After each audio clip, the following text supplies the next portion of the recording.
Robot সেদিন আমি কি বলেছিলাম ভাঙা মোবাইল বলেন কি আজকে আমাকে আইফোন দে। থাম, তোকে তোর আইফোন এনে দিচ্ছি। হ্যাট রোবট তুই মোবাইল বাদ দিয়ে কভার দিছিস, তুই তো পাগল হয়ে গেছিস রে। হ্যাট আজকেও মনে হচ্ছে রোবট এসেছে। রোবট সেদিন আমাকে ভাঙা সাইকেল দিয়েছিলি, আজকে গিয়ার সাইকেল দে। তোর গিয়ারওয়ালা সাইকেল চাই? তুই এই নে তোর গিয়ারওয়ালা সাইকেল। রোবট এটা গিয়ার সাইকেল নাকি? এটা তো মেয়েছিলা সাইকেল। হ্যাট রোবট তুই পাগল হয়ে গেছিস নাকি রে? রোবট তো পাগল হয়ে গেছে, যা বলছে তার উল্টা করছে। সেদিন তো আমি বউ চাহাল ছিলাম, আমাকে বউ দিতে পারেনি। এক কাজ করি, আজকে ছেলে চাহাই, তাহলে বউ দিবে। রোবট আমাকে একটা ছেলে বউ দে তো।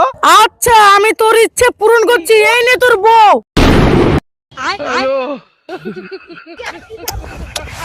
কেন যে আমার সাথে এরকম হয়? সেদিন চাইলাম বউ দিতে পারলো না, আজকে চাইলাম বউ, আজকে দিচ্ছে ছেলে। এই করলে হবে?